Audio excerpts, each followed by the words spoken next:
everybody, Converted Man here. Welcome to my analysis of why atheism is nonsense. Part 6. They know in their hearts that life is biologically designed but won't admit it. Or as I like to call it, the strawman plus special knowledge claim. Also, cherry picking. Lots and lots of cherry picking. And let's appeal to Richard Dawkins, so we have an appeal to novelty. But at least we don't have the wrong authority here. Richard Dawkins knows what he's talking about when he's talking about biology. So, alright, great. But we still have the whole cherry picking to deal with. And then we have potential appeal to ignorance or personal incredulity. Then we have definite equivocation. And we have half-truths and outright lies. Why? Because religion philosophy thinks that design is a thing. He thinks that life has been designed or must be designed. Then goes on from that assumption to think that we also know this, that we atheists, skeptics, whatever, all know that life is designed and we just won't admit it. And we know it in our hearts, which I really don't want to trot out the heart is just a pumping organ thing, but I think I have to trot out the heart is just a pumping organ.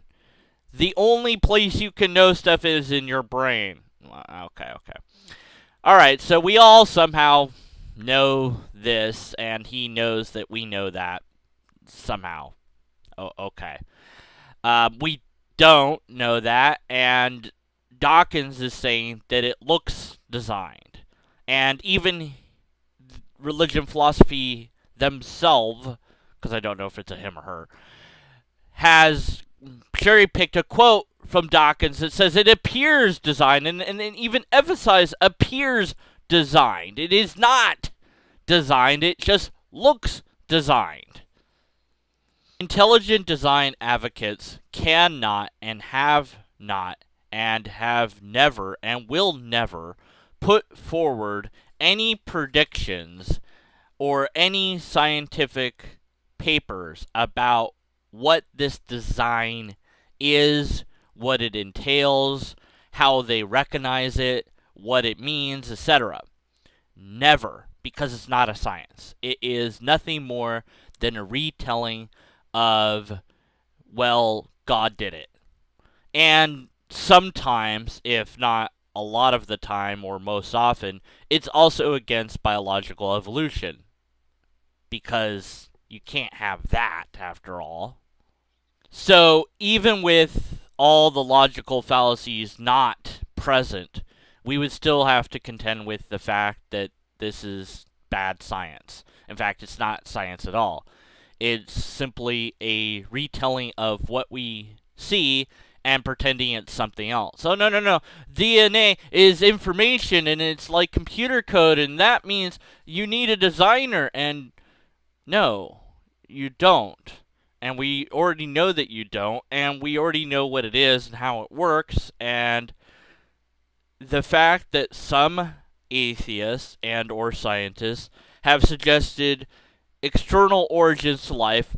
One said aliens could have put the original seeds here, but meteors could also have put the seeds of life here on Earth. Let's go ahead and cherry pick some abrogenesis quotes from different scientists who happen to be atheists while we're at it. The fact of the matter is that there is, if we want to be honest, and I think we should be honest, there is a possibility that life started with some external influence. But once it did start, that influence departed. Whether that influence was aliens, a meteorite, or even God, that influence is no longer around.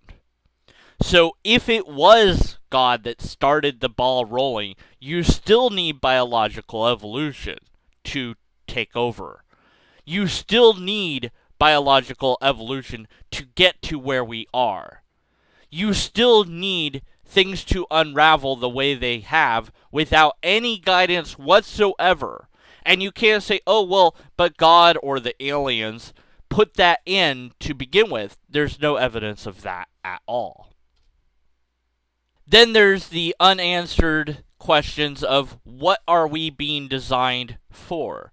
What about other creatures? What are they designed for? What is our ultimate functionality? Theology has no answer to that, and neither do the intelligent design advocates. What am I, a human, designed to do?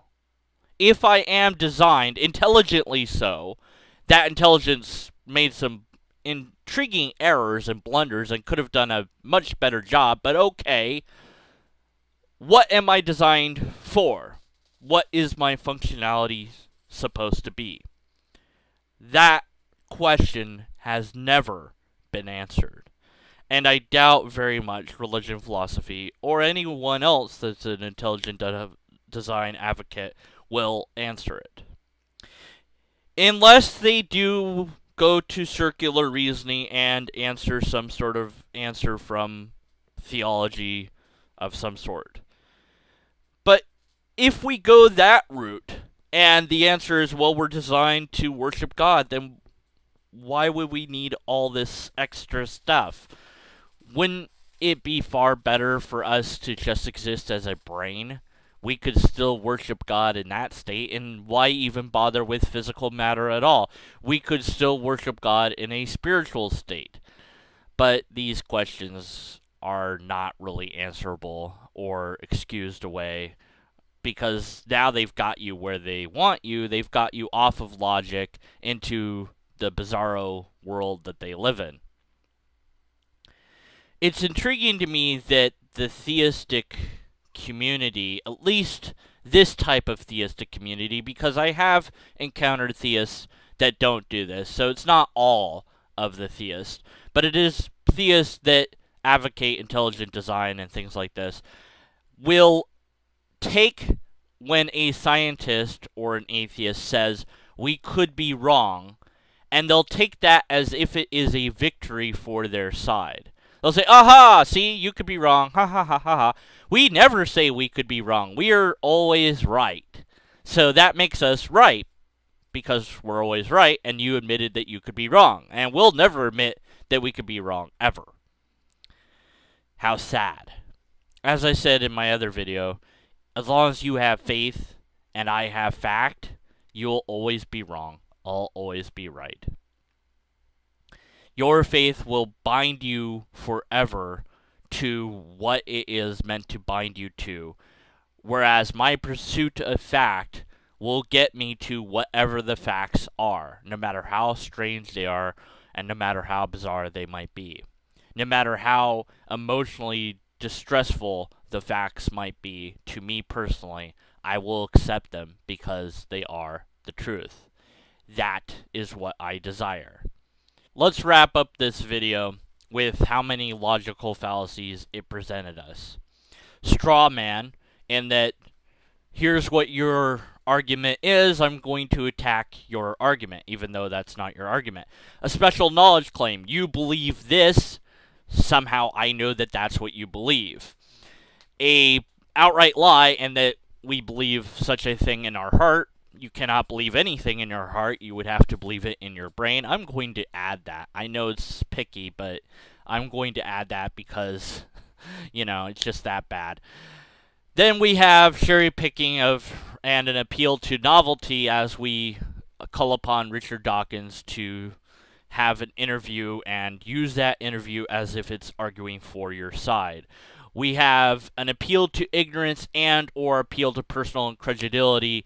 One of those two must be present if you're going to summon and call upon intelligent design. Intelligent design is not a science, has not produced any results ever, and cannot make predictions, will not make predictions, and will not give us anything to go on other than, well, but it looks designed. How else do you explain this? But what about that? And nothing more than appeals to ignorance and personal incredulity.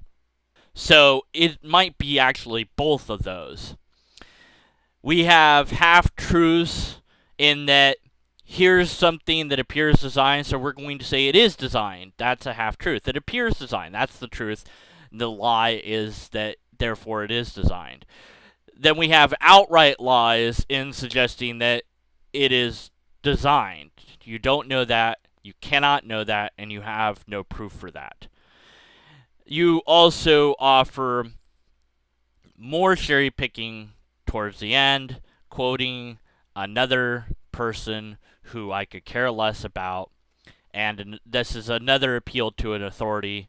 And even if he is the correct authority, I would add it's an appeal to novelty to call upon this particular person and cherry pick what this person has said as if that applies to me. And then for them to mention that it would be difficult, psychologically speaking, for atheists to accept or understand this idea of intelligent design. Well, I would ask if he's a psychologist or what psychological papers he has to support that idea. And so I would say that that is a unfounded claim that he is making his cherry-picked argument potentially invalid even still. So, even without the massive amounts of logical fallacies, we still have the fact that intelligent design is not a real thing. Biological evolution is. Ample amounts of evidence for it, ample amounts of explanations for it are available both in books and online if you just did the bare minimal research. As for myself, full transparency, I know the bare minimum of biological evolution, and yet I still seem to know more than the intelligent design advocates. Intelligent design is nothing more than a reformat of God done it.